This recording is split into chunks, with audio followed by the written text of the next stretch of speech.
Phone tapping వ్యవహారంలో CP Sajjanar tweet కు counter ఇచ్చారు మాజీ మంత్రి BRS MLA Harish Rao. Court తీర్పు లేకుండానే ఫోన్ ట్యాపింగ్ ను అక్రమమని ఎలా ప్రకటిస్తారని ప్రశ్నించారు. దర్యాప్తు దిశలోనే తీర్పు చెప్పే అధికారం సిట్ చీఫ్ లేదన్నారు. ఇక పోలీసులకు దర్యాప్తు చేయడమే తప్ప తీర్పు చెప్పే హక్కు లేదన్నారు. ఫోన్ ట్యాపింగ్ చట్టబద్దమా కాదా అనేది కోర్టు మాత్రమే నిర్ణయించాలన్నారు హరీష్ రావు. ఈ కేసు విషయంలో సిట్ చీఫ్ ముందే ఒక అభిప్రాయాన్ని ఏర్పరచుకున్నట్లు కనిపిస్తోందని ఎక్స్ లో పోస్ట్ చేశారు మాజీ మంత్రి. సిట్ చీఫ్ ను ఆ తరహాను ప్రకటన రావడం చట్ట విరుద్ధమని, ఇది తీవ్రంగా కలిచివేసిందన్నారు హరీష్ రావు.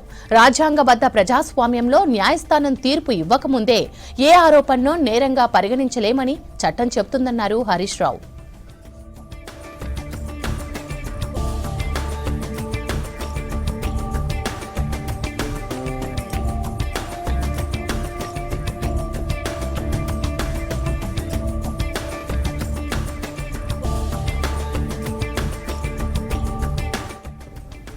రాజకీయ ఉద్దేశాన్ని ముందుకు తీసుకెళ్లేందుకు ప్రజల అభిప్రాయాన్ని ముందుగానే ప్రభావితం చేయడానికి పోలీసు అధికారిక కమ్యూనికేషన్స్ ను ఉపయోగించరాదన్నారు హరీష్.